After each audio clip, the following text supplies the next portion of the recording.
Sierra's pas vive. The healers said the blade missed his heart by less than an inch, like that was supposed to comfort me, except Isaak has been laying unmoving on the bed for weeks now. His chest rose and fell in shallow breaths beneath layers of clean bandages. The cursed wound spread out in dark lines, like webs across his chest, a sickly black that refused to fade no matter what they tried.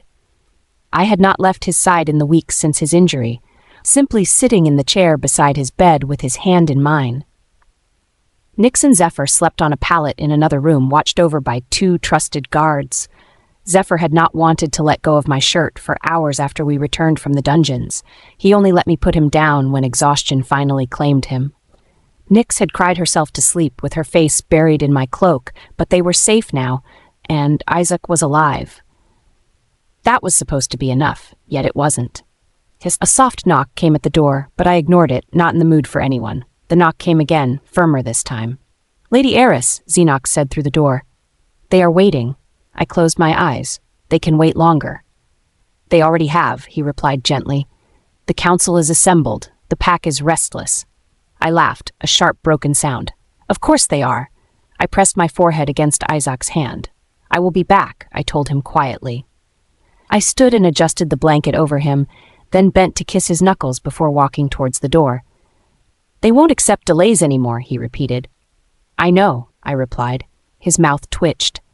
"They think you are avoiding responsibility." I stepped past him. "They think a lot of things." The council chamber was packed when I entered.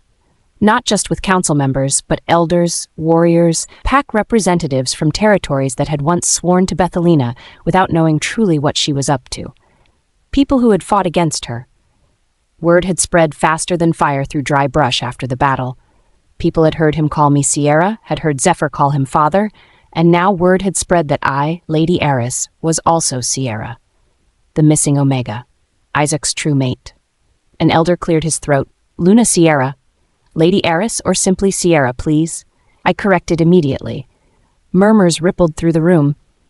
Another council member leaned forward. "Alpha Isaak is incapacitated."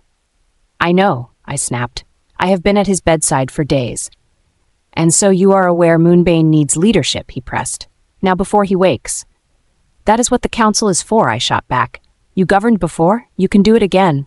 The man hesitated, several others shifting uncomfortably behind him. "With respect," he spoke again.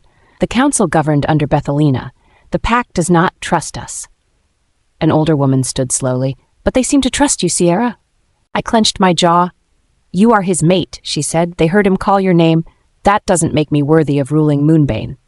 A younger councilman slammed his hand on the table. "The pack will not accept another regent, not after what happened with Bethelina." "So what? You intend to force this on me?"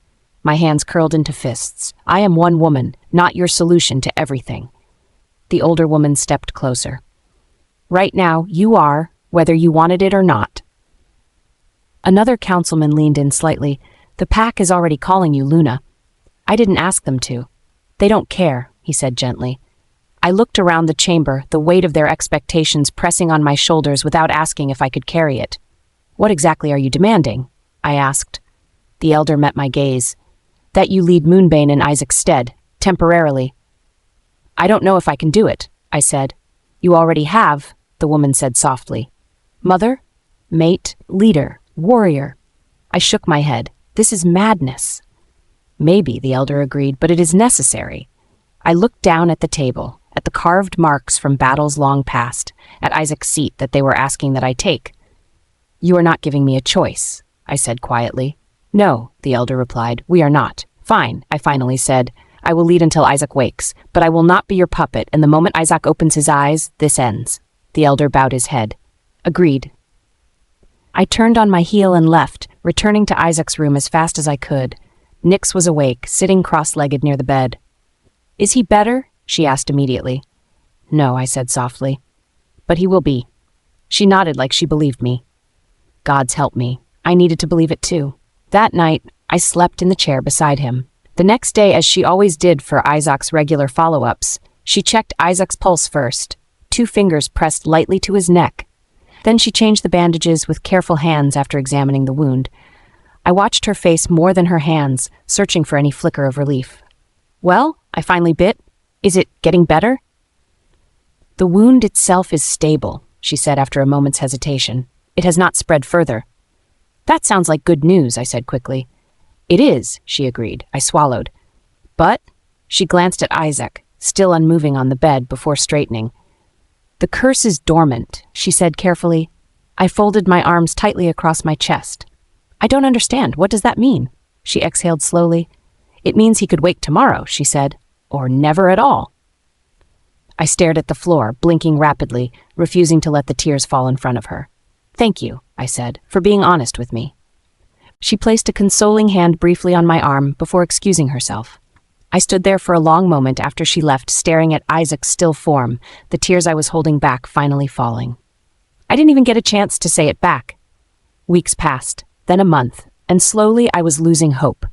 But then one night, Zephyr crawled onto Isaac's bed and pressed his small hand to his father's arm. Wake up, he said seriously. You're missing everything. Isaac's fingers twitched. I leaned forward so fast my chair tipped. Isaak, I breathed. Isaak, I'm here. His brow furrowed, his breathing picked up. Then slowly his eyes opened, dazed silver meeting mine. For a heartbeat, hope exploded in my chest, so hard it hurt. Isaak, I whispered, smiling through tears, you're awake. His gaze drifted around the room, drifting from the children to the guards before they finally settled on me. He swallowed. Who, he rasped, are you? Sierra's Pav. I opened my mouth, but nothing came out. His name sat on my tongue, everything I had held together for weeks cracking at once, my body refusing to choose which piece to let fall first. Nyx made a small sound beside me, and Zephyr shifted closer to the bed, his small fingers curling into the blanket. Suddenly, the doors burst open behind me before I could decide whether to speak. Councilmen rushing in, voices overlapping, boots loud against stone. Only then did I realize one of the guards was missing. He must have been the one that sounded that Isaak was awake. Send for the healer, one of them barked. Now. The room filled too fast. Too many bodies. Too many eyes. They all looked at him like he was some ancient craft, their gazes sharp and invasive. Isaak flinched at the noise. It was small, barely noticeable, but I saw it, the way his shoulders tensed and his gaze flicked instinctively to exits like everyone was a threat. The healer arrived minutes later, calm as ever. She stood at the foot of the bed and watched him quietly, eyes sharp, taking in details I could not see. She was listening to his breathing, watching the focus in his eyes, measuring his cadence. What is happening? He demanded. His voice was rough, scraped raw from disuse, but the authority in it was intact. You are awake, she said instead, casually sidestepping his question. Yes, Miera, Isaak replied, but it came out as more of a question. I held my breath, waiting and hoping he would say something else. Anything else. My name. A question meant only for me. Do you know where you are? She asked. He looked around the room, the clean stone walls, the low fire. His gaze lingered on the shelf longer than necessary, as if his body remembered reaching for those books, even if his mind did not. My chamber, he said. Mara nodded. Do you know who you are? Isaak did not hesitate. Isaak, she glanced at me then, with quiet confirmation. Isaak followed her gaze, his silver eyes settling on me with polite distance, entirely absent of the warmth I had grown accustomed to. And what is the last thing you remember? She asked him. Isaak looked back at her, brows furrowed in concentration and then frustration. What is the essence of all this? He asked, looking down at himself, at the sheets, the bandages wrapped around his chest. Why all these questions? And why have I been confined to my bed like a sickling? The words rolled off his tongue like a slur, his absolute resentment for helplessness evident. Myra studied him for another moment, then turned to the room. Leave us. There was hesitation, reluctance. Then the council slowly filed out. Nyx clutched my sleeve. Zephyr looked back at Isaak, like he was afraid the door would take him away again. Once we were outside, I beckoned a guard to take them to their rooms. I hovered outside the door long after, arms wrapped tightly around myself, while they spoke in low voices. I could hardly hear anything, their voices muffled by the door. Every second stretched. Every sound made my heart jump. I imagined what she was saying, how she was explaining it, whether Isaak was angry or silent from utter disbelief. The doors opened again, and Mara stepped out, a grim expression on her face as she shut the door quietly behind herself. We need to speak, she said to me. Then speak, I urged. The curse embedded in the blade did not kill him, obviously, she started, but it consumed his memories. He has no recollection of anything some few years after his father's passing. The hallway tilted slightly. So he remembers nothing of the war, I said. No, nothing of Bethelina. No. Each word landed heavier than the last, my hand clutching over my chest. Nothing of, my voice faltered, us. The healer met my gaze evenly.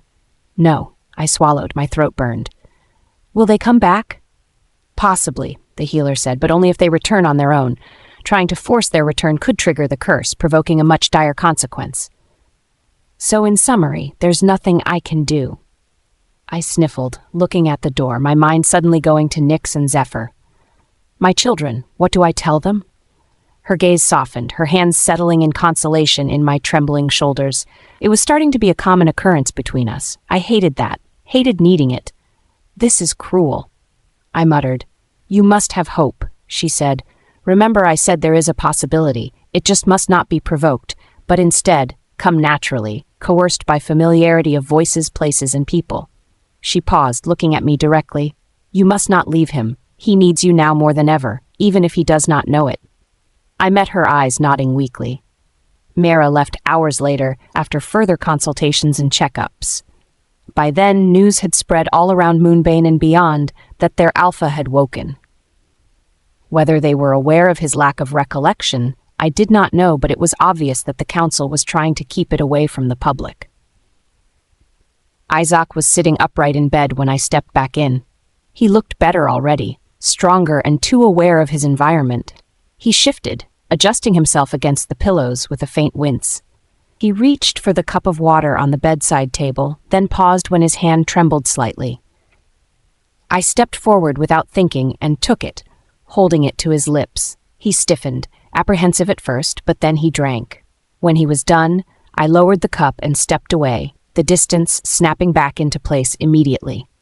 Thank you, he rasped.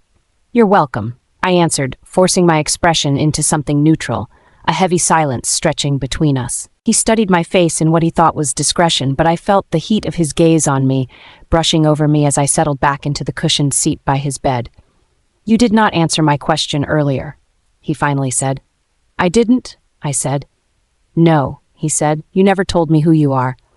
I felt the truth press against my ribs, screaming to be let out. My children's faces flashed through my mind.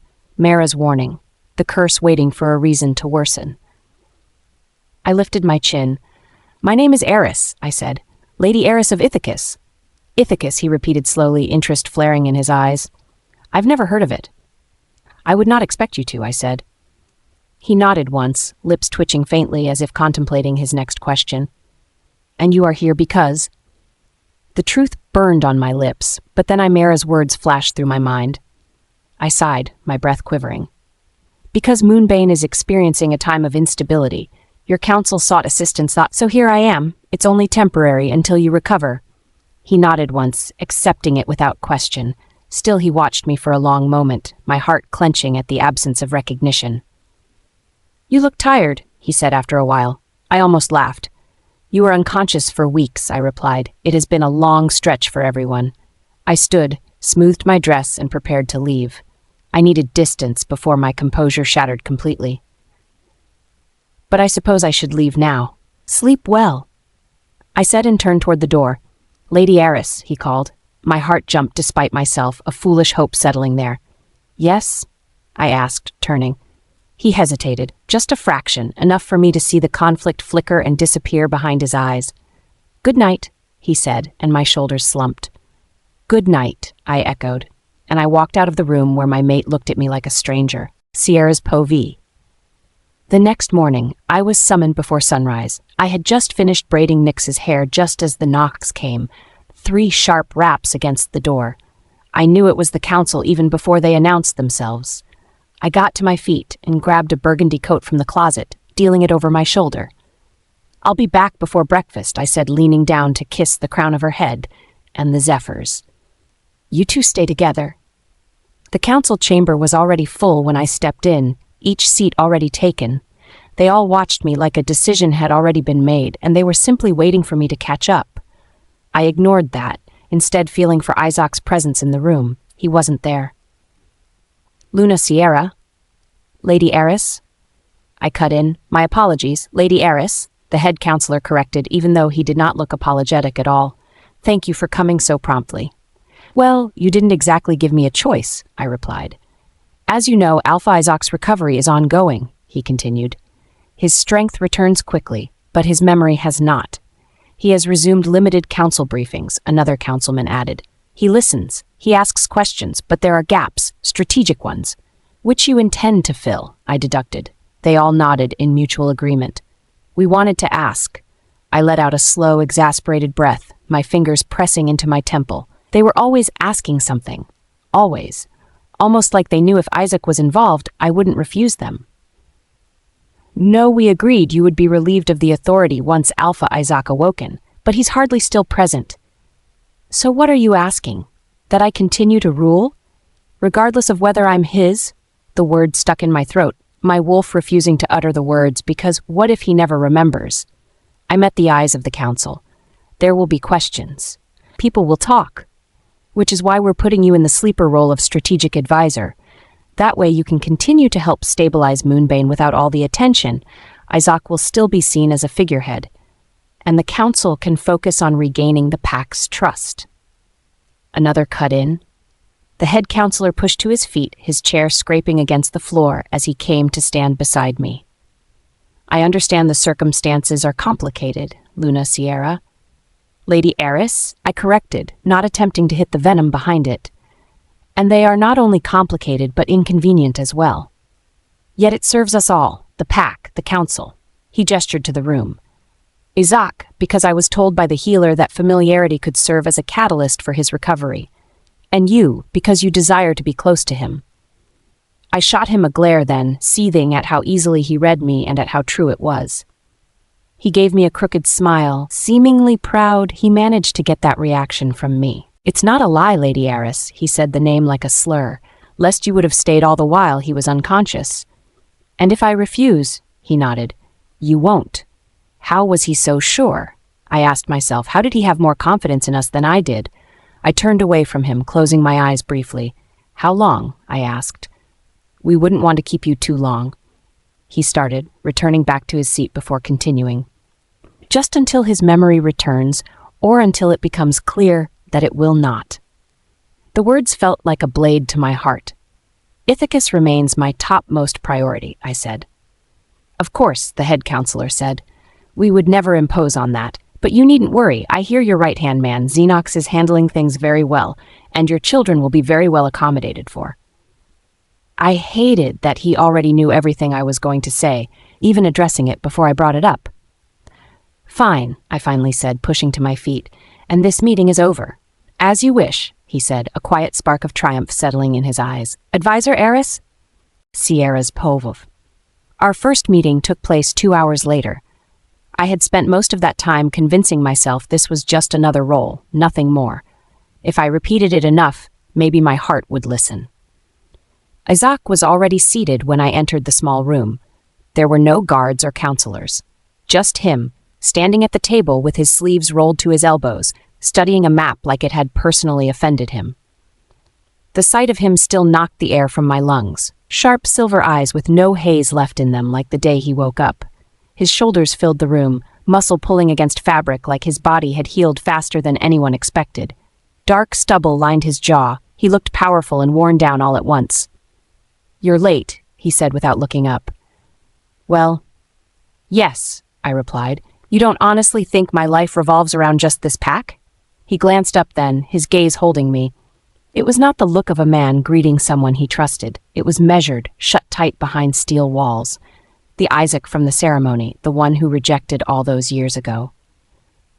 "You were asked to be the advisor, weren't you?" he asked. "Yes," I replied. "You agreed, did you not?" I shrugged. I was cornered efficiently. A faint twitch at the corner of his mouth, but it was gone as quickly as it appeared. He stepped out from behind the table and came to stand before me with that stoic look on his face. My eyes flickered to his lips, heat settling at the bottom of my stomach at the thought of them on mine, on my neck. I forced my eyes back to his, goosebumps rising on my skin. If he noticed, he didn't address it. So far you are in that position, your life does revolve around this pack, he said, gesturing to the chair just behind me. Sit. The command landed heavy, and on a normal day, I wouldn't have listened, but there was something about the way he was looking at me. Isaak didn't move away immediately, even as I lowered myself into the seat. He hovered over me so that I was at length with his torso. Our knees brushed, my legs parted slightly around his. When I looked up at him, he was already watching with a look that made my legs twitch. His face betrayed nothing, but his eyes were too sharp. Are we supposed to be doing something here, or, I asked, my voice almost like a whisper. He finally moved away, returning to the table. He picked a marker and placed it along a route in the map. The sudden absence of his body felt colder than his presence. We are vulnerable along the eastern ridge, he started. Trade routes exposed. Patrols stretched thin. You always neglected that flank, I said without thinking. The silence that followed was immediate. He stilled, looking up at me slowly. Always? He repeated. I felt the mistake immediately and rushed to amend it. You favored the north? I said, looking around the room, my eyes landing on an ancient scroll. Historically. He watched me for a long moment. You speak as if you know my habits, he said. I have been affiliated with you, I replied smoothly. Extensively. It wasn't a lie, just not the whole truth. He nodded once, accepting it, but something in his posture shifts, more guarded now. Come closer, he said abruptly, his eyes returning to the map. I blinked. Why? So I do not have to raise my voice. I stared at him for a while, only moving an inch forward when he looked up. Closer, he repeated. My pulse spiked, but I complied, dragging the chair until our knees nearly aligned beneath the table. The space between us was alive with tension. I could feel his awareness of me, not emotional but physical, like a live wire. He continued speaking, his voice even, eyes hardly leaving the map. Yet I couldn't help but notice his breathing was different now, coming out more jagged. You smell familiar, he said suddenly. My heart stuttered, my mind immediately going back to the first times he'd said that, after I'd returned to Moonbane after years. I swallowed, looking for something to say. I've spent a lot of time here. You must have picked it somewhere. He hummed, but didn't push. We worked for nearly 3 hours. Every time I leaned over the map, he stiffened. Every time our hands brushed accidentally, lightning shot up my arm, and he pulled back like he had been burned. He never apologized or explained, just withdrew further into himself. This will do, he said suddenly, for today. All right, I replied, pushing to my feet and heading to the door. He watched me leave, his eyes burning into my shoulder blades. I did not breathe properly until the door closed behind me. The days blurred into routine. Morning briefings that bled into afternoon strategy sessions and occasional meals eaten in stiff silence. The normalcy felt fragile. Isaak grew stronger and more healthy, but also more restless. He prowled the halls when he thought no one was watching, snapped at guards, and slept so poorly, Myra had to get involved. Whenever I spoke, he stared a little too long and he never touched me on purpose, which somehow made his moods worse. I roamed the pack house, looking for Isaak everywhere. I finally found him standing in front of the council room with the head counselor. They were speaking, the conversation coming to a halt when the head counselor saw me. Lady Heiress, he greeted with a pleasant smile. Head counselor. I returned. I turned to Isaak, holding out a rolled-up parchment of paper. The report for the eastern trade routes. I'd have preferred you waited till I was in the office. I know, which is why I brought it here, I said with a defiant shrug. He reached for the scroll, our fingers brushing. His breath caught, his grip tightened around the parchment until it crumpled. He pulled back immediately, clearing his throat. Excuse me, he said sharply, and walked away before anyone said anything. I excused myself as well, and the head counselor and I parted ways. As I continued down the corridor, I ran into Isaak again, standing outside the war room, breathing in deeply like he was trying to memorize the air. He straightened even before he saw me. I continued down the corridor. Have you changed something? He asked suddenly. I stopped, turning to him. What? Your scent, he said. It is stronger. His skin glistened with sweat and his lips parted a little around words he wasn't ready to speak. His gaze flicked over my face like he was bracing himself. The air around him felt charged. I'm sorry, I don't know why I said that. He stared at me a little longer. I don't know a lot of things, it seems. The admission was quiet, almost unwilling.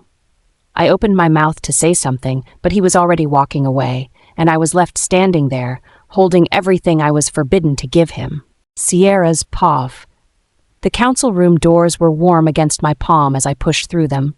The counselors sat across the room, their eyes widening as I stepped in. Lady Heiress, to what do I owe this? What's this I hear about a celebration? I cut in, meeting the head counselor's eyes. He breathed, pushing up from his seat slowly. It's a festival, Lady Heiress, to commemorate the recovery of the Alpha, he said with a pliant smile. Moonbane has not celebrated anything properly since the Luna ceremony. Too much blood and uncertainty to do so.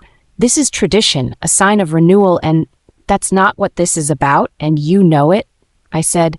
You're just doing this because word's getting out that he's lost his memories, and you don't want that.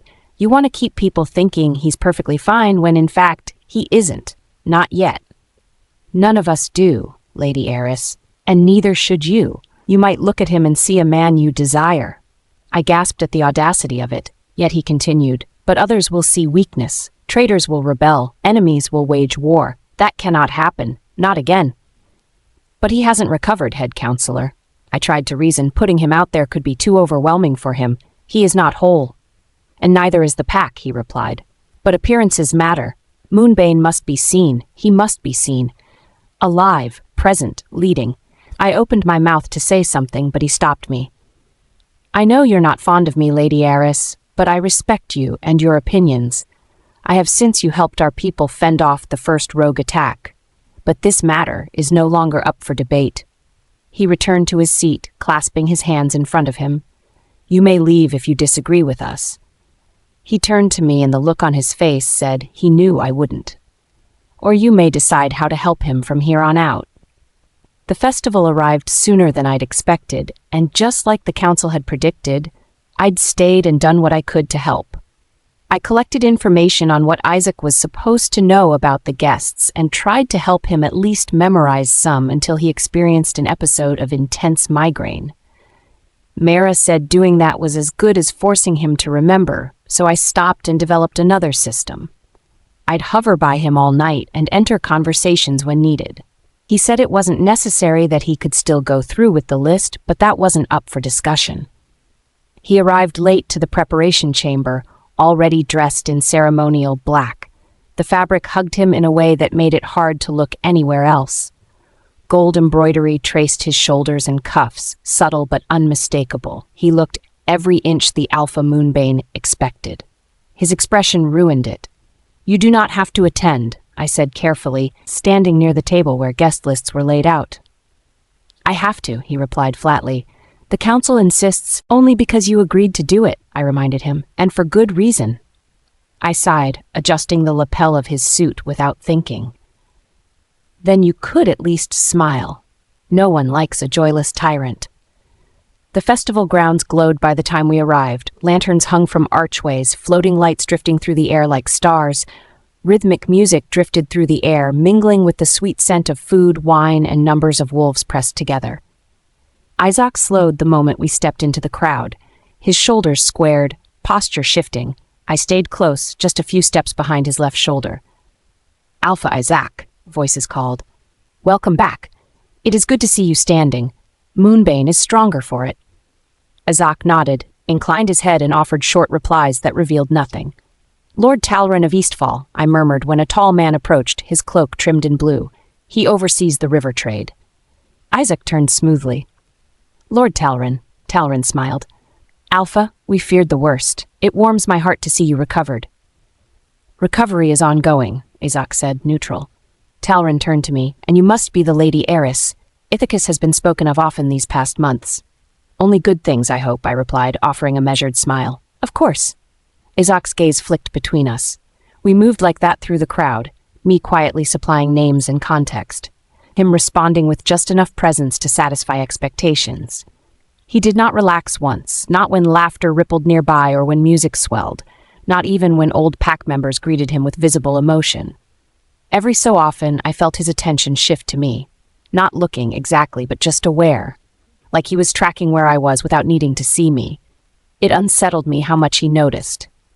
Halfway through the evening, a man appeared, my shoulders tightening on seeing him. Alpha Isaak, the man who had taken over after Rowan's untimely demise. It wasn't that he was anything like Rowan in the betrayal aspect. It was just that sometimes he reminded me too much of him. It didn't help that he was a serial flirt with no sense of boundaries and consent, or so I've heard. Isaak noticed immediately.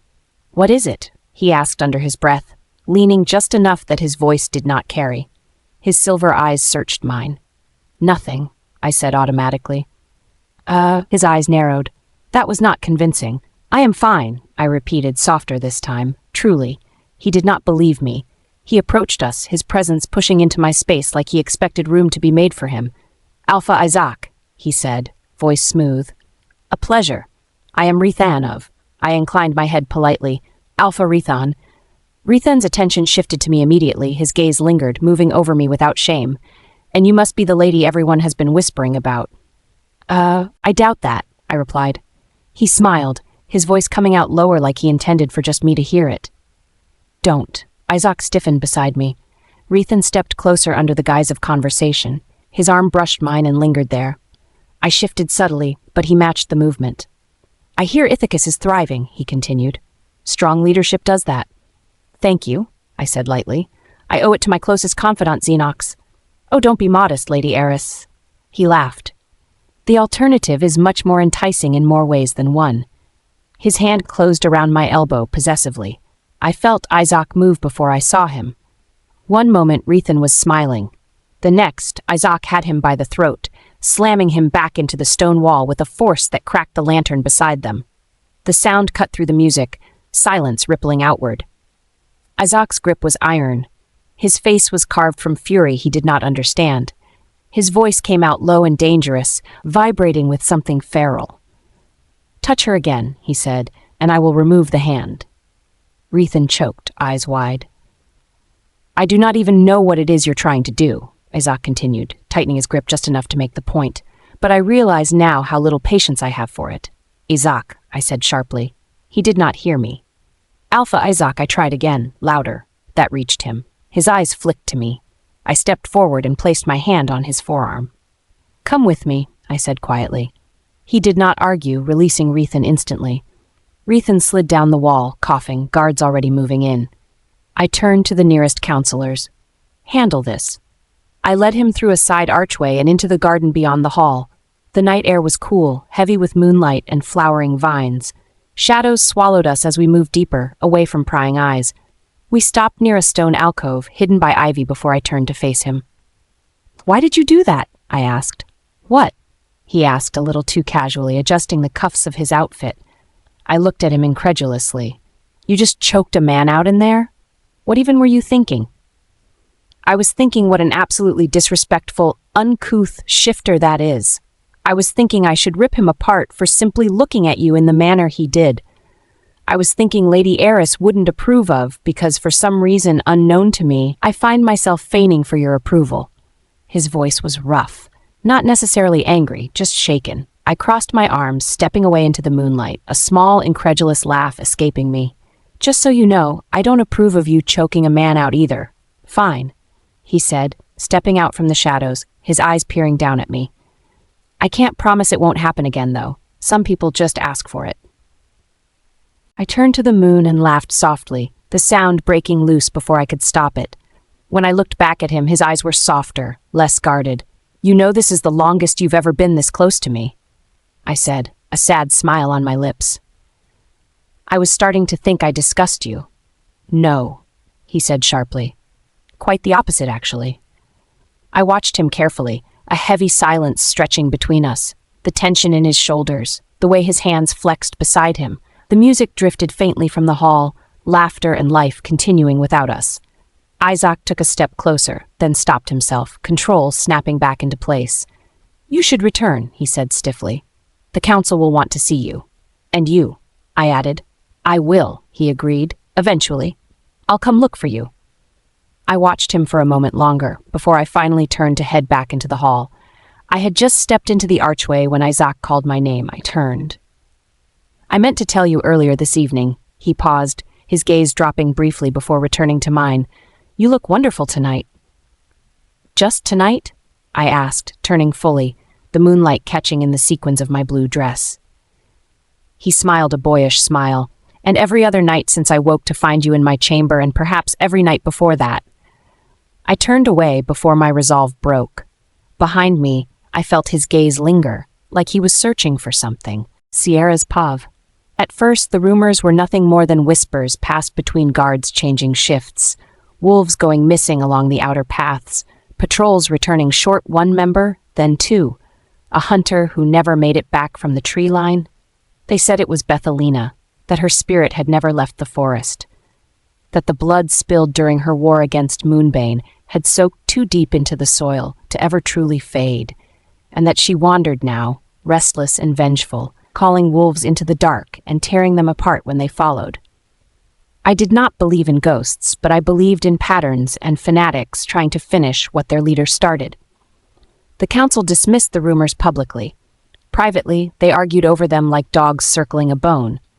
Some wanted to tighten borders, some wanted to send out more patrols, others wanted silence, worried that panic would do more damage than any unseen threat. I wanted answers. So I did what I had learned to do best over the years. I listened, collecting e-ports quietly, and read between lines that were never meant to be read together. And through all of, I said nothing to the council. The disappearances followed the same rhythm, always near the old eastern woods and during the full cycle when wolves strayed alone or in pairs. Bethelina had favored that area during the war. Her camps had been hidden there. Her rituals performed beneath those same ancient trees. If this was a coincidence, it was a cruel one. I sat alone in War Room when the latest report arrived. It was not an official document, just a folded parchment slipped under my door. 2 more missing, 1 injured survivor, deep claw marks spotted along tree barks, and the scent of rogue wolves entangled in them. My fingers tightened around the paper as I read through the rest of the report, flipping over to the next page. I hadn't noticed when the door opened until Isaak spoke. "Is that the report for the Eastern trade border?" I looked up sharply, rolling up the parchment quickly and nearly crumpling it. He stood in the doorway, sleeves rolled up, dark hair falling into his eyes. The sun from outside cast a flattering light on his silhouette, outlining his broad shoulders and bulging muscles beneath that too-tight waistcoat. "Yes," I said, without thinking. "Then, no, it's not." His gaze dropped to the parchment in my hands before returning to meet my eyes. "Then what is it? A report? For what?" I hesitated, and that was answer enough. He stepped inside and closed the door behind him. The click echoed in the quiet room. "You have been distracted all week," he said. "You disappear at odd hours. You speak with guards off record. You avoid the council." I folded the parchment slowly. "That is not true." "It is," he said calmly. "I may not remember everything, but I am not blind." I stood, moving to place the report back into my satchel. "Lady Aris," I sighed and turned back to him. "What is going on?" He was closer now, close enough that I could feel the heat of him. My wolf stirred uneasily inside me as I studied his face. The sincerity there, the concern he did not fully understand yet. The way his eyes tracked me like he was afraid I might disappear if he looked away for too long. Mara's warning echoed in my mind. "Do not force memory. Let familiarity do its work." I shook my head. "I shouldn't. It would only burden you." His jaw ticked. "That is not your decision to make." We stared at each other, neither willing to look away, neither willing to step back. "What is it?" he asked again, quieter now. "Tell me what you can." I exhaled slowly, looking away. "It's just rumors. Not if it has you looking into it." I nodded. "Disappearances have been happening along the eastern woods. Wolves have gone missing." His posture shifted instantly. "Does the council know?" "Yes. But I've had several meetings with them this week," he cut in. "Why am I now just hearing of this?" "Because it's not advisable to trouble you with such at this time," I said. "Even simply telling you is a disservice to your recovery." He ran a hand over his face, frustration bleeding through the calm he worked so hard to maintain. He was quickly growing sick and of being left out of everything simply because of his recovery. "Does this have anything to do with Bethelina?" he asked. The name hung in the air between us. I watched his face closely, searching for a crack, a flicker of recognition. All the while, something sharp twisted in my chest, jealousy at her name being remembered so easily when mine was not. "How do you know that name?" I asked. He frowned slightly. "Doesn't everyone? The staff never seem to shut up about her. The counselors, too, when they think I am not listening." I sighed, a selfish relief washing over me. "Well, yes. She led the war against Moonbane. Her death ended it. So why would she matter now? Because some believe she never truly left." He studied my face, gauging my seriousness. "And you believe it?" he asked. "I believe something is happening," I corrected, "and that her name is being used whether she is involved or not." He was silent for a long moment. Then, "You are not going out there alone." "I already have." His eyes darkened. "Without telling me?" "Yes. And without guards?" "Yes," he inhaled sharply. "You just said she led a war against Moonbane," he said, stepping closer, something fierce flashing in his eyes. "You could have been killed. I was not, though. That is not the point. Then what is? That you are putting yourself in danger." I opened my mouth to argue, but he was faster. "I am going with you." "No." "As Lady Heiress." "No," I repeated. "This is exactly what Mara warned against. Stress, triggers, forcing you into old patterns." "I am not some fragile thing," he snapped. "I did not say you were. You are treating me like I am." I stepped closer, lowering my voice. "I am just trying to protect you." "And who protects you?" The question struck deeper than he intended. He searched my face again, and this time there was something else there.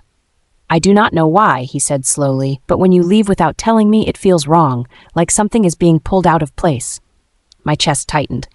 "I do not like," he continued, "and I will not accept it. This is not about liking it." "It is," he said firmly, "for me." I swallowed, studying him for a long moment, then nodded once. "Fine," I said, "but we do this carefully and quietly. No heroics." His mouth twitched. "I make no promises." Sierra's Pauvi. The forest did not feel the same once night settled in. It was quieter than it should have been, even though the wind moved carefully, whispering through branches rather than stirring them. My wolf paced beneath my skin, restless and alert, every instinct telling me that we were being watched. We had been tracking signs of movement for hours, stepping over broken twigs and scuffed earth, the faint, stale scent of rogue wolves lingering in places it did not belong. Isaak moved ahead of me, quiet despite his size. He had insisted on taking point, his reasoning simple and impossible to argue with. "If something is out here," he had said, "it will reach me first." I had not liked it, but I had allowed it. We did not speak much as we walked. There was no need. The forest demanded focus, and Isaak had that in abundance. He was all sharp awareness and coiled restraint, every sense stretched outward. Watching him like this stirred something deep in my chest. This was him as he had always been in battle, calm, controlled, and dangerous. And yes, there was distance too. A wall he kept firmly in place. "Tracks veer east," Isaak said quietly, crouching near a disturbed patch of earth. "How many?" I asked. "At least 3, he replied. "Possibly more. They doubled back here to confuse the trail." "Bethelina taught her followers to do that," I murmured. His jaw tightened at the sound of her name, but he did not react otherwise. "Then they are not amateurs," he said. "We should be careful." He glanced back at me, something unreadable flickering across his eyes. Then he straightened and continued forward, adjusting his path so I stayed slightly behind his shoulder. The moon crept higher, silver light filtering through the canopy of trees. Shadows stretched long and jagged across the forest floor. That was when my wolf growled low inside me. "Isaak," I whispered, barely moving my lips. He stilled instantly. "I feel it too," he said softly. I barely had time to register the movement before it happened. A blur exploded from the underbrush to my left, but Isaak was faster. He moved like a force of nature, pivoting sharply and shoving me backward just as claws slashed through the space where my throat had been a heartbeat earlier. I hit the ground hard, breath knocked from my lungs, leaves and dirt biting into my palms. "Stay down," Isaak hissed.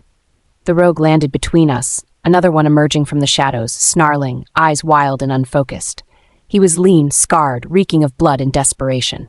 Dark markings were carved into his skin, crude symbols burned deep enough to scar. Bethelina's followers. Isaak shifted without hesitation or thought, just instinct. Bones cracked and reformed in a blur of motion. His massive wolf burst free in a lethal surge of black and silver. The ground rumbled beneath his paws as he placed himself fully between me and the threat. The rogues faltered. That was their mistake. Isaac's wolf launched himself forward, jaws snapping shut around the first rogue's throat. Blood sprayed across the leaves as he wrenched his head sideways. The second rogue attacked from the side, claws raking across Isaac's flank. Isaak barely reacted. He twisted, caught the rogue midair, and slammed him into the ground hard enough to crack stone. The wolf thrashed beneath him, screeching, trying to break free. Isaac's teeth sank into his shoulder, and then his eyes changed. I saw it even from the ground. The way his gaze sharpened, silver flaring bright as something inside him snapped into place. Mine? Isaak growled as his eyes found me even in the dark. The word landed deep in my chest, knocking the breath from my lungs as my wolf pressed forward instinctively, answering before my mind could catch up. Isaak ripped the rogue's throat open without mercy, the shifter bucking violently beneath him before silence finally crashed down around us. Isaak stood over the bodies, chest heaving, blood matting his fur. His wolf's ears twitched, scanning for further threats, but none came. Slowly, the shift reversed. Isaak collapsed to one knee as bones snapped back into place, breath coming harsh and uneven. His hands were shaking when he finally pushed himself upright. I rose unsteadily, heart pounding, and stepped toward him. "Isaak?" I said quietly, holding his head between my hands. He froze. "What did I say?" he asked hoarsely, not looking at me. I hesitated. "You called me yours." He closed his eyes briefly. I don't know why I said that. I didn't mean to. I didn't bother masking the disappointment in my voice. "I think I wish you had." His gaze lifted to mine, sharp and conflicted. "Do you?" he asked. Before I could answer, a sharp whistle cut through the forest. Isaak spun toward the sound instantly, body tensing. "What was that?" I asked, dread curling in my stomach. We moved quickly, following the sound deeper into the woods. My thoughts raced as we ran, every instinct screaming that something had gone terribly wrong. The trail led us back toward the path we had taken earlier, toward Moonbane's outer edge. "No," I whispered as we burst through the tree line into chaos. Lanterns lay shattered on the ground. Guards were down, blood staining the earth. The scent of dark magic hung thick in the air. We ran through the grounds, back into the pack house. It was chaos everywhere. Isaak grabbed my arm. "Where are they?" I did not answer. I was already running towards my children's room, but when I burst through the doors, the room was empty. My heart stopped in my chest. No, not again. I whimpered. Footsteps echoed from the hall as Mara stumbled toward us, her face pale and stricken. "They took them," she choked. "Followers of Bethelina, they came for the children." My knees nearly gave out, but Isaak caught me before I fell. "Which direction?" he demanded. Mara pointed toward the distant mountains, eyes brimming with tears. Isaac's grip tightened around my arm. "We will find them," he said, voice fierce and absolute. "I swear it. Sierra's Poff." The mountain air burned my lungs long before my legs gave out. Isaak slowed every time my breathing hitched, even when I did not ask him to. He stayed just ahead of me, close enough that the back of his hand brushed my wrist when the path narrowed. Every accidental touch felt deliberate, like his body knew where mine was without him looking. "You do not need to keep pace with me," I said quietly. "I am not," he replied. "You are keeping pace with me." That was a lie. He had shortened his stride twice already. The twins' scent drifted faint but undeniable on the wind, sharp with fear and exhaustion. My heart clenched painfully at the thought of them hurt, alone, calling for me. Isaak stopped abruptly, his fist coming out to block me before I could collide with him. I sucked in a breath, my chest brushing his arm. He did not pull away. "They are near," he said, turning his head slightly. I nodded, though my gaze stayed fixed on the line of his jaw. There was tension there that had nothing to do with the climb. His breathing was controlled too tightly, like he was holding something inside himself with sheer will. His eyes flicked to mine. "You are shaking." "I am not." His hand closed firmly around my forearm before I could move away. The grip was grounding, steady, even though I refused to admit how much I needed it. "You are," he said simply. For a moment, neither of us moved. His thumb pressed once against my pulse, slow and deliberate, like he was confirming that I was real. Then he released me just as quickly, stepping back as if he had crossed a line he did not understand. I did not trust myself to speak. We followed the trail down into a narrow ravine where the air felt wrong. The stone walls rose steep on either side, trapping sound and shadow. Moss clung to the rock, damp and slick beneath our boots. The moon barely reached the bottom, leaving everything washed in silver and darkness. I heard the chanting before I saw them. The followers stood in a circle carved into the stone, symbols glowing faintly beneath their feet. The air hummed with unnatural energy. The twins were bound at the center. Nyx's head was bowed, her hair tangled around her face. Zephyr's shoulders shook with silent sobs, his wrists raw where the rope cut into him. My body moved before my mind caught up. Isaac's hand shot out, gripping my waist hard enough to stop me mid-step. "No," he breathed into my hair. "Wait." His touch sent a shock through me that had nothing to do with fear. My skin burned where he held me. His breath was warm against my neck, his chest pressed firmly to my back like he was bracing himself against me. "I cannot," I whispered. "Those are my children." Something in him broke at that.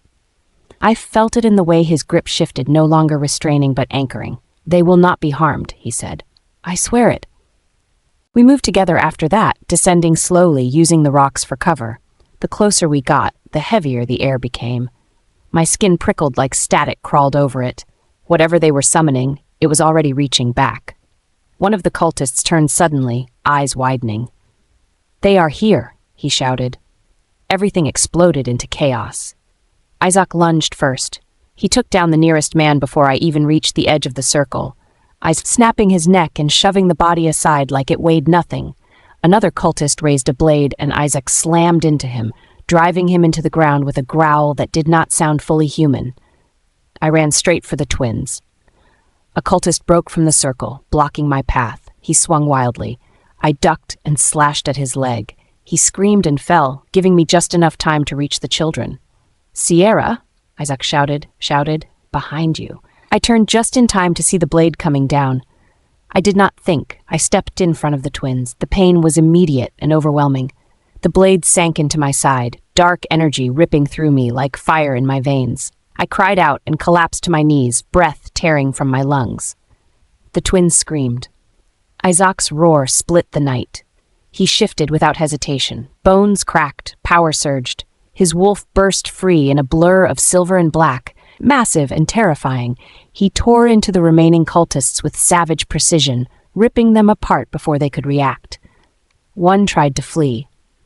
Isaak caught him by the throat and slammed him into a stone pillar, snapping his spine effortlessly. The chanting stopped. The cymbals flared violently, then cracked, the energy collapsing in on itself with a shriek that echoed through the basin.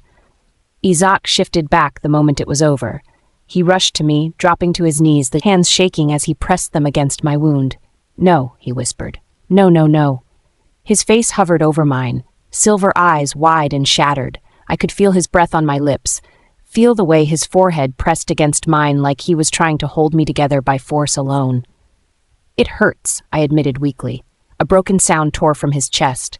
"Stay with me," he said urgently. "You cannot leave me. I do not know why, but I cannot lose you." I smiled faintly. "You always say that." My blood soaked into his hands, warm and slick, staining his skin, seeping into old scars left by the cursed blade. His fingers trembled as if the sensation alone was undoing him. I reached up, my strength fading, and brushed my fingers against his cheek. His breath hitched. He leaned into my touch without thinking, eyes fluttering shut for half a second like it was familiar, like it was needed. My vision blurred. Cold crept deeper. "Isaak," I murmured. "The twins." He glanced back once, then nodded sharply. "They are safe." "Sierra," he whispered. "Not Lady Eris. My name." His hands shook as they pressed against my wound. I frowned faintly, my breath hitching. "How do you know that name?" His eyes widened, horror and wonder crashing together. "I remember," he said. My heart skipped. "Remember what?" "Everything." He stared down at his blood-stained hands like he was seeing them for the first time. The curse was gone, and with it every memory had returned. "Sierra," he said again, voice breaking. "My mate." Darkness took me before I could answer. Sierra's Pav. I drifted in and out of consciousness to the steady rhythm of a heartbeat that was not my own. Strong arms held me close, my cheek pressed against a broad chest that rose and fell with controlled breaths. Every step jarred my side, pain blooming sharply, but the arms tightened each time it happened, like he was trying to absorb it for me. "Easy," Isaak murmured. "I've got you." The edge in his tone anchored me more than the words themselves. I tried to answer, but my throat felt swollen and raw, so I curled my fingers into the fabric of his shirt instead. His grip tightened instantly. "I'm here," he said again, lower now. The world shifted as he adjusted his hold, tucking me closer against him, shielding me with his body. My head rested beneath his chin, his scent surrounding me. It made my chest ache worse than the wound. Every now and then I felt his pace falter, his breathing hitch, like he was fighting something inside himself. But he never stopped, never set me down, not once, and when darkness claimed me again, it was gentler this time. My lashes fluttered open, and I woke to the warmth of soft sheets and low firelight. Bookshelves arranged lined the walls of the room. It was Isaac's room, the one he'd woken from his injury in those 2 months ago. Isaak knelt beside the bed, his chest pressing on the frame. One knee pressed into the rug, forearms resting on the mattress, hands clasped tightly like if he let go, something terrible would happen. His head was bowed, dark hair falling forward. Shadows carved deep lines into his face, making him look undone. His hands were still stained faintly red, scrubbed but not clean. I wondered how long he had tried. "Isaak," I whispered. His head snapped up. The sound he made was sharp and broken, like he had been holding his breath for days. "You are awake," he said hoarsely. "Thank the moon." He reached for me and stopped himself halfway, hands hovering like he was afraid to hurt me. That alone made my throat tighten. "How long have I been out?" I asked. 3 days, he said. "The healer said the blade narrowly missed anything vital. You were stubborn enough to survive it." I smiled faintly. I learned from the best. Something twisted in his expression. He shook his head once, hard. Then he leaned forward, pressing his forehead to the edge of the mattress, breath shuddering. I remember everything now. My mind went back to the moment I'd nearly blocked out in the mountains when he called me Sierra and not Lady Heiress. "I am sorry," he said quietly, "for all of it." I shifted, hissing softly when pain flared in my side. Isaak was instantly at my side, panic flashing across his face. "Do not move, please." "I am fine," I lied. "You are not," he said. "You took a cursed blade meant for our children." I swallowed. "I would do it again." "I know," he said. "That is what terrifies me." I breathed, mild panic spiking through the haze. "Are they okay?" "They are safe," he said immediately, gripping my hand. "Both of them, unharmed. They have not left the healer's sight." My chest loosened on a shaky breath. "Did they see?" I stopped myself. "Yes," he said gently, brushing a light finger against the bridge of my nose. "But I assured them you would be fine, that you just needed a little rest after a hard fight. That is all." "Good," I whispered, soaking in his presence. "That is good." His mouth twitched faintly at that. "I remember how I failed you," he started. "How I pushed you away, how I let the curse turn me into something cruel and distant, how you stood in front of me anyway." Tears burned behind my eyes, but I did not look away. "And I remember the way I hurt you." His voice cracked. I reached for him then, fingers brushing his wrist. "I forgave you a long time ago," I said. He shook his head.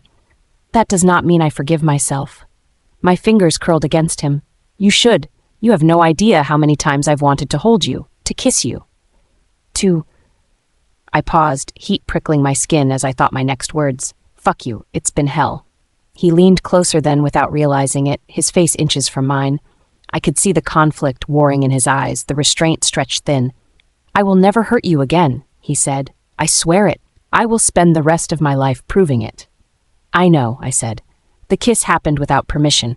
His mouth covered mine with a hunger that made my breath catch. It was slow at first, almost reverent, his lips trembling just slightly, but I was impatient and hungry. I kissed him back, and that was all it took. His restraint snapped, his hand slid to my jaw, thumb brushing my cheek as the kiss deepened, heat rushing through me despite the pain. It felt like coming home after a war neither of us had survived unscarred. I gasped softly when his mouth moved to the corner of mine, then my cheek, his breath hot against my skin. "Sierra," he moaned. I shifted, the movement pulling a sharp hiss from my lips. He froze instantly, pulling back. "I am sorry, I should stop." "No," I said, breathless, "do not. You are hurt." "I'm okay," I said, "and I need this. I need you." His eyes darkened and kissed me again, careful but no less intense. His hand stayed braced beside my shoulder, grounding his weight, his control iron tight even as his desire burned unmistakably through the air, every touch seeming to sear my skin. He rested his forehead against mine, breathing hard. "You are dangerous to me," he said quietly. I smiled despite the ache in my side. "Good." A knock sounded at the door. Isaak did not move, and neither did I. After a moment, the sound faded. He laughed softly, disbelief and warmth mixing in the sound. "They know better," he said, brushing his thumb across my lower lip, gaze dropping there briefly before lifting back to my eyes. "There is one thing left I must ask," he said. He straightened slightly, seriousness settling over him, not cold but steady. "Sierra," he swallowed, silver gaze holding mine. "Will you be my Luna?" Sierra's Pav. For half a breath, no one moved. The rift still hissed overhead, shadows curling at its edges like smoke refusing to fade. The air felt wrong, too heavy, like the mountain itself was holding its breath. My heart pounded so hard it drowned out the sound of the torches flickering wildly along the walls. My brother stood where the moonlight should have crowned me, boots planted on sacred stone, dark clothing untouched by ash or blood. Crimson eyes sweeping the hall slowly, deliberately, as if he were taking inventory of everything that belonged to him now, including me. The guards reacted next. Steel rang sharp and loud as weapons were drawn. Wolves surged forward from every side, instincts screaming threat. I felt Isaak shift beside me, his body angling slightly in front of mine, power rolling off him in a warning wave that rattled the torches and made several guards hesitate mid-step. Aurelian sighed. It was a soft sound, almost bored, as if this were an inconvenience rather than a near execution. "Really?" he said, tilting his head. "Is that how Moonbane treats the relatives of its Luna?" The words cut cleanly through the chaos. A ripple of hesitation spread through the hall. Guards faltered, some lowering their weapons by instinct alone. Their gazes flicked everywhere at once. Toward the council, toward Isaak, toward me. I felt Isaac's grip tighten around my hand, grounding and possessive all at once. He did not look at Aurelian. He looked at me. "That is your claim?" the head counselor demanded, stepping forward despite the tremor in his voice. "You emerge from a rift during a sacred coronation and expect hospitality?" Aurelian's mouth curved slowly, the kind of smile that never reached his eyes. "I expect tradition," he replied calmly. "And respect. You wolves cling to both when it suits you." His gaze slid back to me, pinning me in place. Something flickered there. Not warmth, not affection, not even cruelty. Recognition. "I am Aurelian," he said, inclining his head just enough to be polite. "Brother to your Luna." The word echoed through the chamber like a dropped blade. Murmurs broke out immediately. Confusion, shock, fear barely held in check rippled through the pack. I could feel it like static against my skin, dozens of wolves instinctively pulling away from the darkness clinging to him. My mouth went dry. Isaak finally turned fully toward me. "Is this true?" he asked quietly. There was no accusation in his voice, no anger, just disbelief. I tried to answer. I truly did. But my throat closed, my pulse roaring in my ears. The last time I had seen Aurelian, there had been blood and fire and screaming. There had been silence afterward. There had been grief so complete it hollowed me out. The head counselor struck his staff against the stone floor, the sharp crack snapping the room back into focus. "Regardless of circumstance," he said sharply, "the coronation must be completed. Tradition demands it. The moon has already borne witness." Aurelian chuckled under his breath. "You see," he murmured, spreading his hands, "I told you, tradition." He leaned closer to me then, close enough that I could feel the cold heat rolling off him. His voice dropped, meant only for my ears. "Relax, little sister. I am not here to interrupt. I would never deprive you of your moment." My stomach twisted. The crown was placed on my head with shaking hands.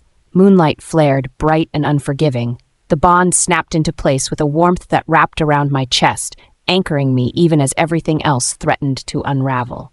The pack bowed again, slower this time, uncertainty heavy in the air. When I straightened, Luna of Moonbane at last, Aurelian was already clapping softly. "Well done," he said. You wear it better than I imagined." By tradition, he was escorted to the high table, an honored guest by association alone.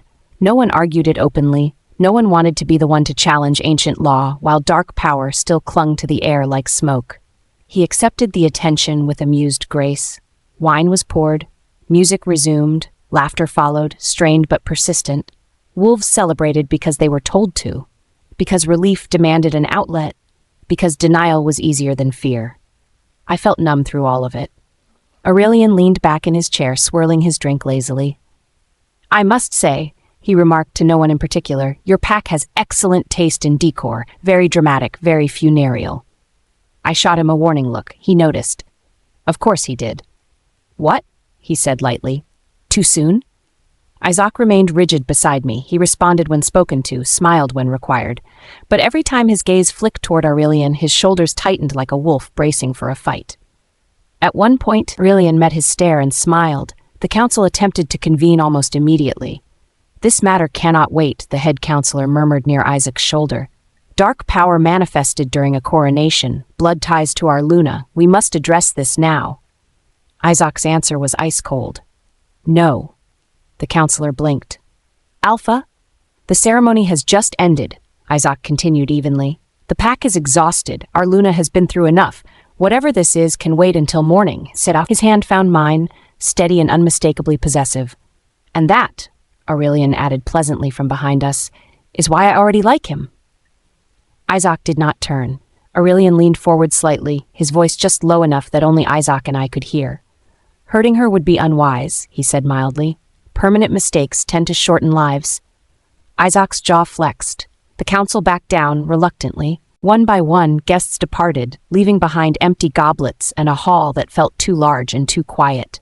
By the time the corridors emptied, my head was pounding. Isaak led me away without a word, guiding me through familiar halls until the noise faded entirely. He closed the door to a private solar overlooking the inner courtyard with controlled force. The silence pressed in. He turned to face me slowly, eyes searching my face, looking for cracks, for lies. "You never mentioned a brother," he said. My chest tightened. Every instinct screamed to soften it, to explain, to protect him from the truth the way I always had, but there was no point anymore. "That's because," I said quietly, finally lifting my eyes to his, "he's dead. To Sierra's Pov." I lay awake long after Isaac's breathing evened out beside me, staring at the faint cracks in the stone ceiling as the night dragged on. Every time I closed my eyes, I saw crimson. Aurelian's eyes. I slipped from the bed as the sky outside the narrow window began to pale. Isaak shifted once, his brow creasing like he sensed my absence even in sleep, but he did not wake. I dressed quickly, pulling on dark clothes and tying my hair back. The corridors were quiet, the pack still wrapped in early morning rest. My feet carried me through the eastern wing, down a narrow stairwell rarely used anymore, toward the old training courtyard carved directly into the mountain. It was a place abandoned since Moonbane expanded. Stone walls, open sky, cold air that bit into my skin and cleared my head just enough to keep me steady. Aurelian was already there, standing near the edge of the courtyard, hands clasped behind his back, his face tilted up toward the fading stars like he belonged there, like he had been waiting. "I knew you'd come looking for me," he said without turning. My jaw tightened. "Don't speak like you know me." He turned to face me, a sinister smile lining his lips. He wore my brother's face, the same sharp cheekbones, the same silver hair, the same mouth that used to curve into a teasing grin whenever he won a sparring match against me. But his eyes were wrong. Crimson instead of violet. Too bright, too aware. "You look tired, little sister," he said softly. "Did Isaac keep you up at night?" I stopped a few steps away from him. "Shut up." He laughed. It was low and slow, not loud, not amused. It crawled over my skin like something alive, like he was savoring the sound of my anger. It made my chest tighten in a way I hated, because part of me still remembered a different laugh, one that used to feel safe. My hands curled into fists. "Who are you?" he chuckled. "Straight to business. No hug, no tears. I am serious. So am I." His smile faded just a fraction. "I am Aurelian, your brother. I never died." "You died," I said hoarsely. "You were taken. I searched for you for years. I felt the bond snap. I buried you." He cut in with a shrug. "Death is a flexible concept. The way he said it so easily, so casually, lit something vicious in my chest. Rage surged hot and sharp, fueled by grief that had never fully healed. All those nights I thought I failed you, I snapped. All those years I blamed myself, and you were alive this whole time? He stepped closer. I was chosen, little sister. My stomach twisted. Chosen by who? You already know, he said gently. The dark god does not waste potential. He saw what we were, what we could be. There is no we, I snapped. His eyes gleamed. There has always been a we. I shook my head, my pulse pounding. You came back for a reason. Say it. Aurelian studied me for a long moment, his gaze too knowing, too intimate, like he was looking past who I was now and straight into the girl I used to be. I came back for you. My breath caught, but I forced myself to stay still.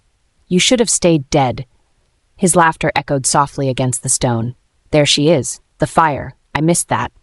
Apparently not enough if you chose to just leave me, I shot back. I had to leave, he replied calmly. For our survival, they would have kept coming for us either way. So you went to serve a god that destroys everything it touches. He tilted his head. That is what they want you to believe. I laughed bitterly. You sound like a cultist. And you are just afraid, he countered. I stepped forward, closing the distance between us. Listen to me very carefully. If you threaten my family, my pack, or my children, I will kill you, brother or not. And then what? He asked softly. But will you kill yourself too? Because we are the same, Sierra. Do not pretend you know me, I snarled. Aurelian's gaze softened. You were always fierce when it came to family, at least until it mattered most, and then you ran away. The words struck harder than I expected. My breath faltered, anger flickering into something sharp and exposed. He knew exactly where to cut.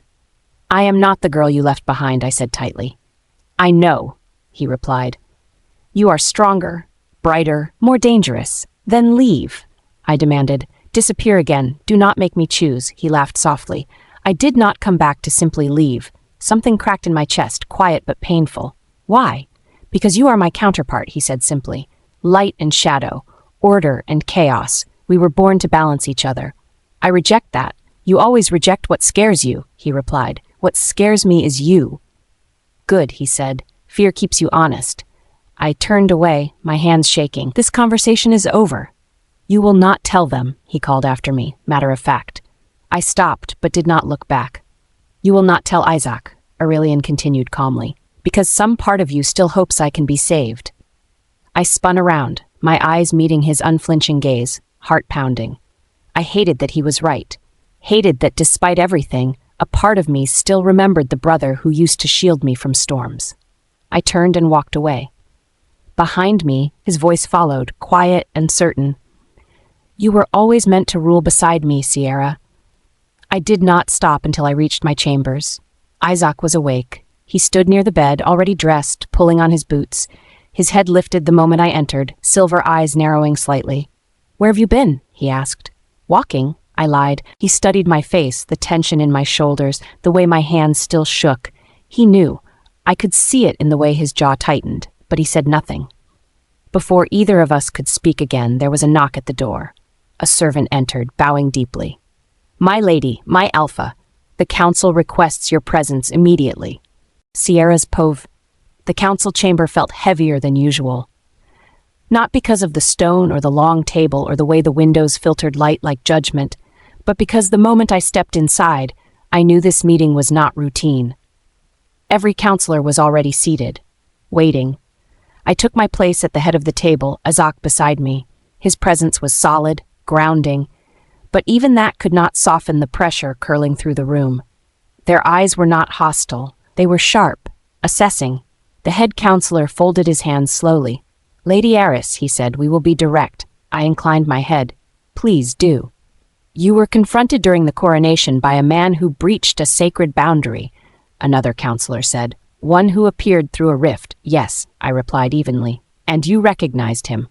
This was not a question. I felt Isaak turn slightly beside me, the subtle shift of his attention brushing against my awareness. I recognized what he was, I said carefully. The head counselor's gaze did not waver. Then you understand why this concerns us. Yes, a pause stretched. You did not raise alarm afterward, a third counselor said. You did not summon the council. You did not demand immediate action. Because I needed answers first, because I needed to face him myself.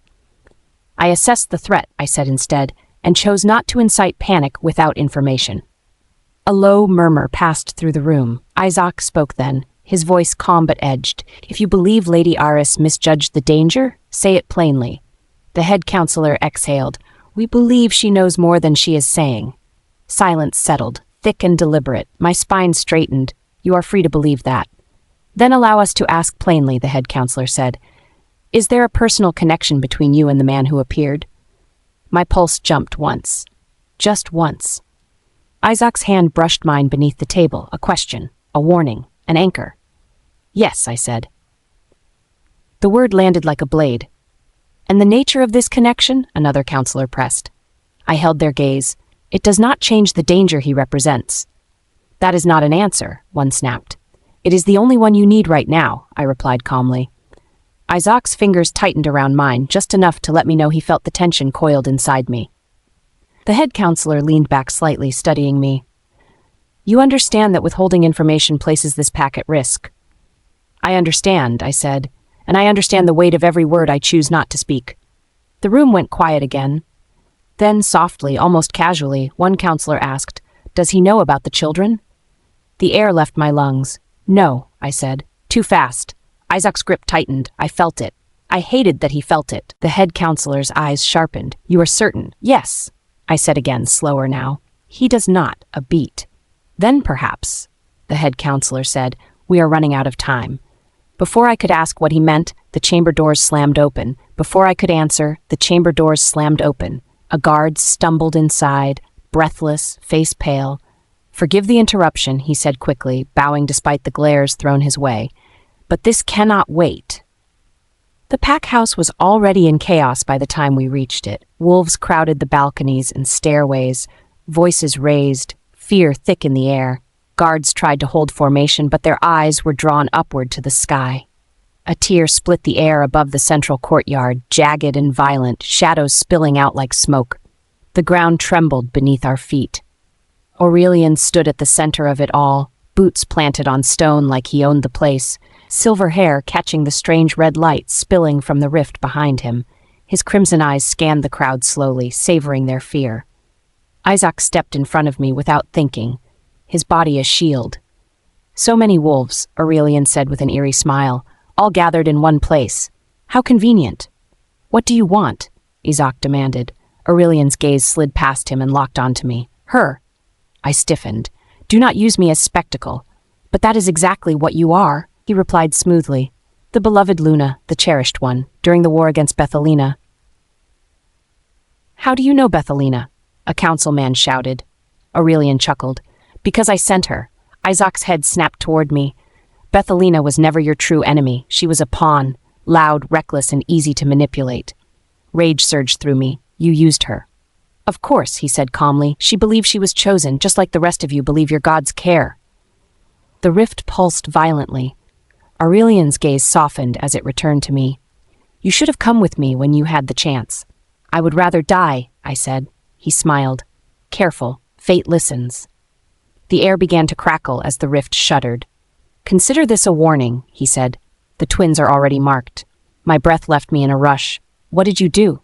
He disappeared without a word, as the rift collapsed in on itself with a thunderous crack, the sky snapping back into place like nothing had ever happened. A tense silence fell over the pack house. Then screaming. I was already moving, pushing past Isaak, past guards, past shocked counselors. My heart pounded painfully as I ran through the corridors toward the twins' rooms. Nyx's scream met me halfway, tearing through the stone halls. I burst into the room just as she bolted upright in bed, eyes wide, tears streaming down her face. Nyx, I breathed, rushing to her side. She clutched my arms with shaking hands. Mom, she whispered, voice breaking. He's coming. Sierra's Pav. Nyx kept screaming until her voice gave out. Her small hands clawed at my arms like she was afraid I would disappear if she let go. Zephyr was awake too, eyes glowing faintly in the dim room, his body rigid with fear but silent in the way he always got when something overwhelmed him. It's all right, I whispered, pulling Nyx into my chest. You're safe. I'm here. Isaak was already at Zephyr's side, crouched low, his hand hovering like he did not know whether to touch or pull away. His jaw was clenched so tightly I could see the muscle jump beneath his skin. "What did he say?" Isaak asked Nyx, voice controlled but strained. Nyx shook her head. "I don't know. It was dark and cold and there were symbols everywhere." That was when Mara stepped forward. She had appeared quietly in the doorway moments earlier, drawn by the screaming. Now she moved closer, her sharp eyes scanning the twins with an intensity that made my stomach knot. "May I?" she asked softly, gesturing toward Nyx. I hesitated for half a heartbeat, then nodded. Mara knelt beside the bed, her fingers glowing faintly as she brushed them just above Nyx's skin. Nyx flinched but did not pull away. Mara's expression shifted almost immediately. "What is it?" I asked. Mara swallowed. "There is something forming." "What do you mean forming?" Isaak asked. Mara gently lifted the sleeve of Nyx's nightshirt. Faint lines shimmered just beneath her skin, barely visible unless you knew what to look for. Thin, curved symbols like they were being etched from the inside out. They pulsed once, softly, then faded. "No," I whispered. Isaak stared, his face drained of color. "What are they?" "Sigils," Mara said quietly. "Very old ones." Zephyr shifted, letting out a low sound. Mara turned to him next, carefully checking his arms past his collarbone, his back. The same markings flickered into view, faint but undeniable. "This is my fault," I said hoarsely. Isaak turned on me sharply. "Don't." "I should have known," I continued, my voice rising. "I should have kept them closer. I should have sensed him." "This is not on you," he said, forcing steel into his tone. "Everything that comes into this pack is my responsibility. My children are marked by a dark god because I failed." "What?" Nyx whimpered at the edge in his voice. I pulled her closer, stroking her hair until her breathing slowed. A knock sounded at the door instead, sharp and urgent enough to pull him out of the moment. One of the guards leaned in, breathless, murmuring something low into Isaac's ear. Isaak closed his eyes for a second, jaw tight as he nodded before looking back at me. "I have to deal with this," he said quietly. "I'll be back." I wanted to argue. I wanted to tell him not to go anywhere, but Nyx stirred against my chest, her breathing uneven, and Zephyr shifted closer, his small hand curling into my sleeve. "Go," I said. He hesitated, brushing his knuckles against my cheek in a way that felt almost reverent before leaving. Mara stood slowly. "The markings are dormant, for now, but they will grow stronger with time." "Can you remove them?" I asked. She shook her head. "Not without knowing the full intent behind them. Ripping them out blindly could harm the children." My hands trembled, but I did not let it show in my voice. "So what can be done?" "I don't know," Mara started apologetically. "For now, we just observe. No one speaks of this outside this room," I said, blinking back the tears in my eyes, and Mara nodded. She stayed for some time more, observing the children at intervals. Nothing seemed to be happening, and besides Nyx's nightmare earlier, they seemed okay. Regardless, we stayed with them until they fell asleep again. Nyx curled into my side, her small fingers tangled in my shirt. Zephyr pressed his back against my arm. Mara began packing her things. She stood near the door, watching me with that knowing look she always wore when things weren't all right. "They're doing fine," she said softly. "You should rest too." "I'm fine," I said automatically, and she gave me a look that said she did not believe me for a second before leaving. I stayed longer than necessary, memorizing their breathing, their weight, the simple proof that they were still here. Isaak returned not long after. His presence filled the doorway before he even opened the door. "There you are," he said softly as he crossed the room.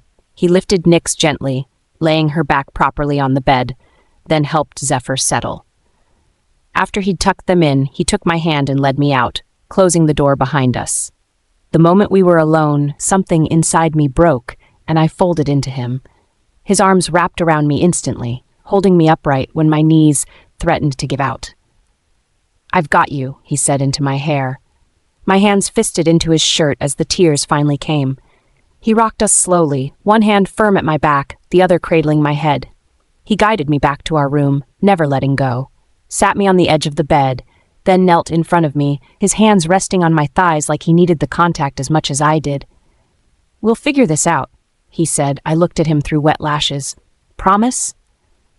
"Always." I leaned forward without thinking, resting my forehead against his. The kiss started small, Just a brush of lips, then my fingers slid into his hair. His hands tightened slightly on my legs, pushing up my dress and sending a shiver up my thighs and deepening the kiss. He pulled back first, breath uneven. "Sierra?" "I know," I whispered. He kissed me again, his tongue dragging across my lips, a small moan escaping me. His hands moved to my waist, then dragged along the spine of my back, causing me to arch against him. The fear softened, replaced by warmth, by need, by the comfort of being wanted and safe all at once. His lips dragged along my lips to the line of my neck, shifting the arm of my dress as he kissed across my collarbone when suddenly a knock came, shattering the moment. Isaak cursed quietly against my skin, his fingers still rubbing circles on my back before he finally straightened, adjusting my dress for me. "Come in," he called. Xenox stepped inside, his expression grim as his gaze flicked between us, missing nothing. "Xenox?" I pushed to my feet. He should have been in Ithacus. The fact that he was standing here instead sent a sharp jolt of unease through me. "I'm sorry," he said, "but this couldn't wait." My stomach tightened. "What is it?" Xenox inhaled slowly. "It's Aurelian." The name settled heavy in the room, sinking into my chest like a weight I could not shake. Isaac's hand tightened even more around mine, but the chill creeping up my spine did not fade. Whatever was coming next, I knew it would not stop with the twins.